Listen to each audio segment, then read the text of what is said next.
Assalamualaikum warahmatullahi wabarakatuh. Perkenalkan, nama saya Muhammad Fathul Lail dari program studi S1 Pendidikan Teknik Bangunan offering B2 12AB. Di sini saya akan menunjukkan hasil tugas saya mata kuliah Mekanika Bahan, yaitu mengenai rangkuman bab tekuk torsi. Materi pembahasan dalam bab ini yaitu poin pertama definisi tekuk torsi, poin yang kedua penyebab tekuk torsi, poin yang ketiga jenis-jenis tekuk torsi, dan poin yang keempat yaitu contoh perhitungan tekuk torsi.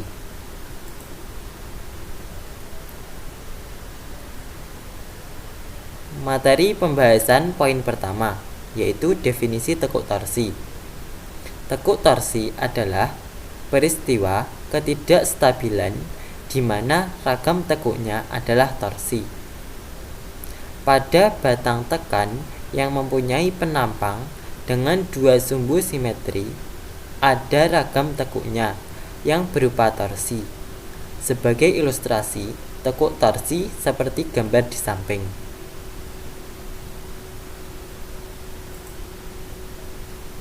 Sedangkan definisi untuk tekuk torsi lateral adalah kondisi batas kekuatan sebuah balok yang mampu memikul maksimum sehingga mencapai momen plastis.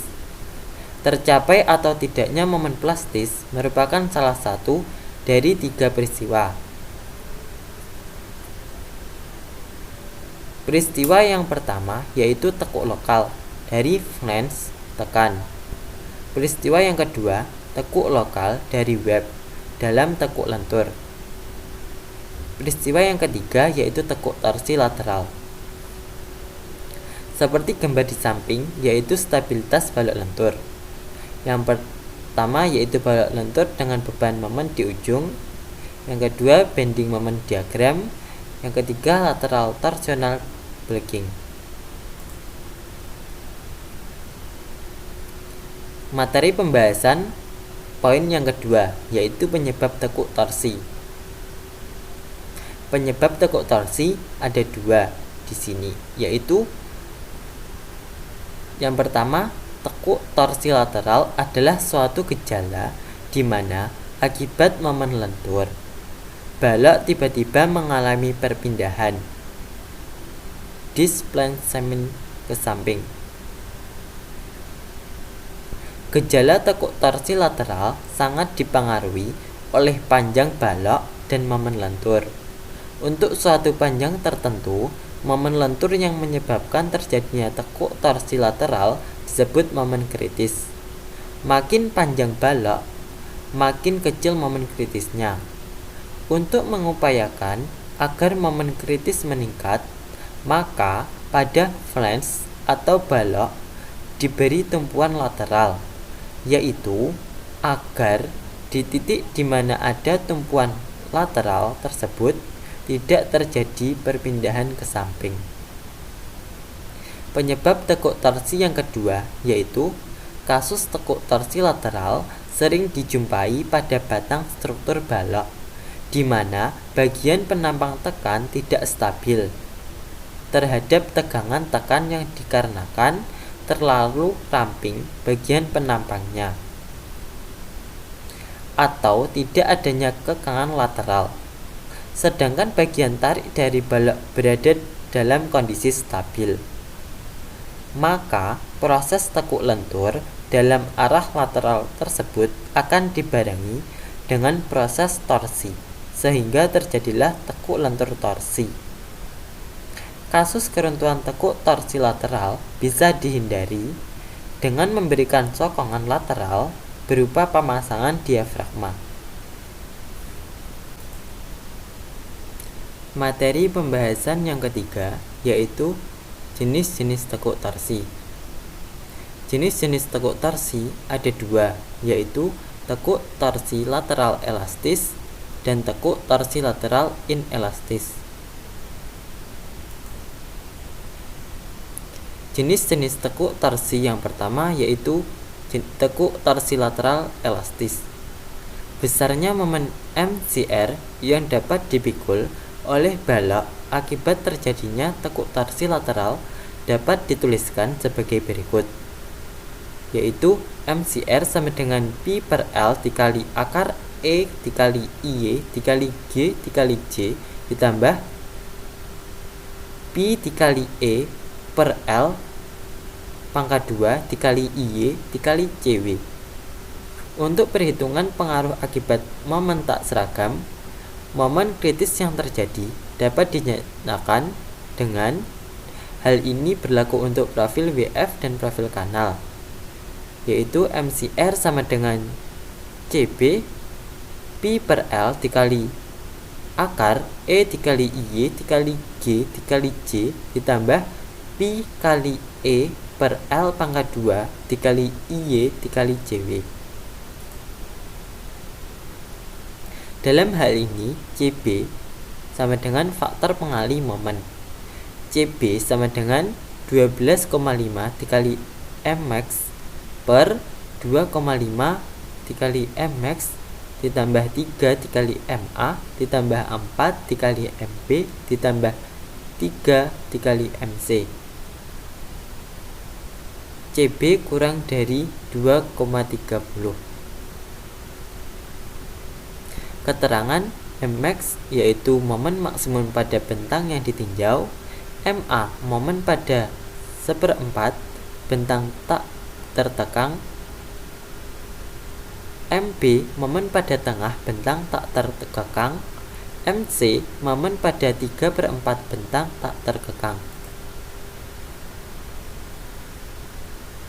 Jenis-jenis tekuk torsi yang kedua yaitu tekuk torsi lateral inelastis. Pada umumnya, sokongan lateral dipasang pada lokasi yang direncanakan, mampu mencapai momen plastis, dan jarak antar sokongan relatif pendek. Dengan mengabaikan kekekalan torsi GJ, besarnya momen kritis dinyatakan dengan MCR sama dengan Pi pangkat 2 dikali E per L pangkat 2 dikali akar IY dikali JW. Karena MCR harus mencapai MP, maka MCR sama dengan MP sama dengan Z besar X kecil dikali FY.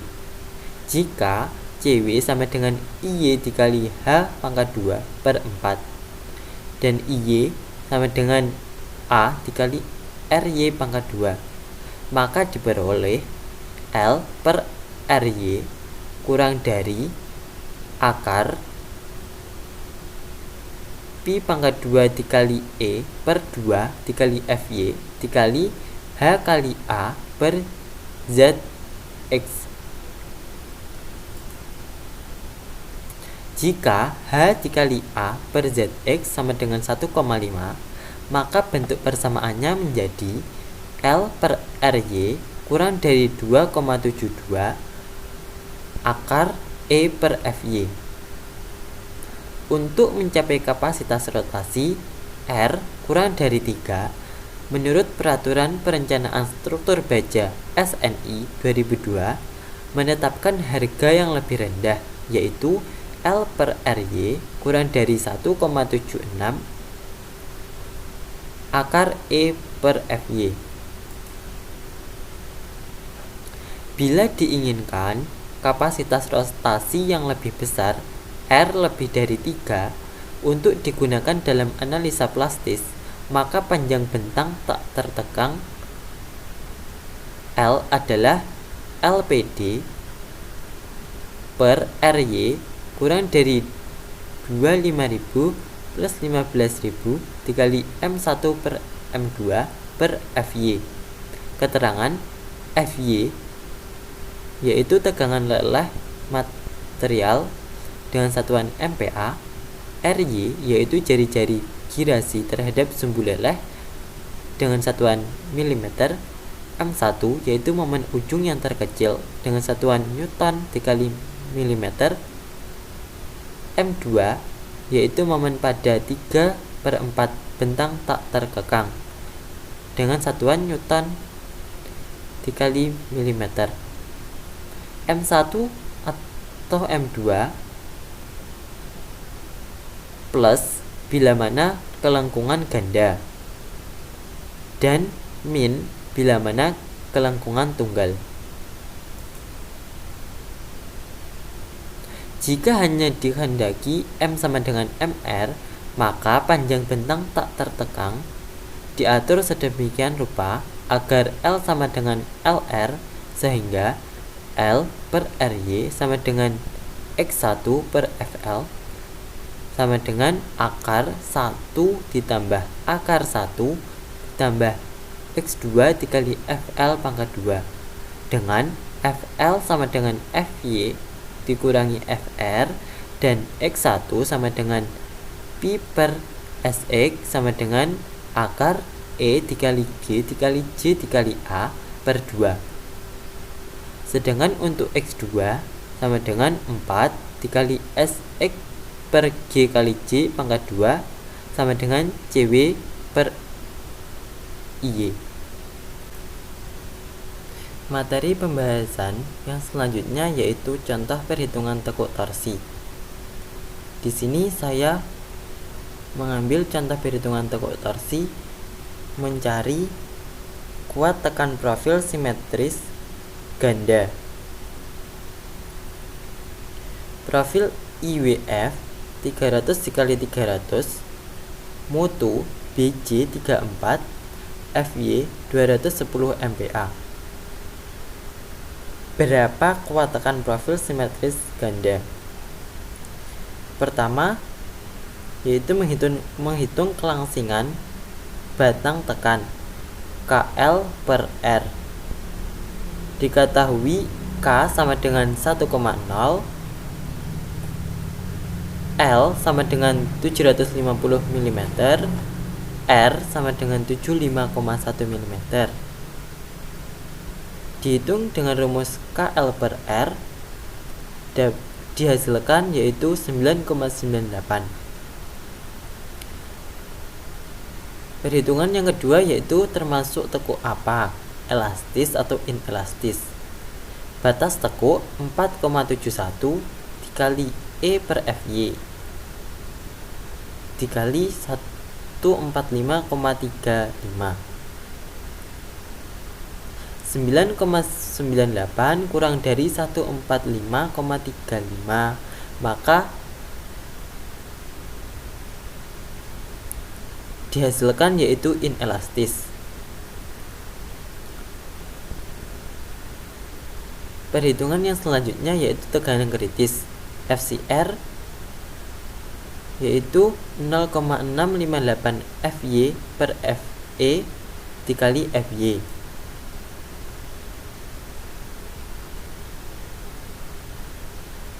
Langkah perhitungan yang keempat yaitu tegangan tekuk torsi elastis FE. FE sama dengan Pi pangkat 2 dikali E dikali CW per KZL pangkat 2 ditambah GC dikali 1 per IY ditambah IY. CW sama dengan IY H0 pangkat 2 per 4. CW sama dengan 6750 dikali 10.000 dikali 300 dikurangi 15 pangkat 2 per 4 sama dengan 1,370 dikali 10 pangkat 9 mm pangkat 6. J sama dengan 1/3 dikali 300 dikurangi 15 dikali 1000 ditambah 2 dikali 1/3 dikali 300 dikali 15 pangkat 3, didapat J sama dengan 770.000 mm pangkat 4.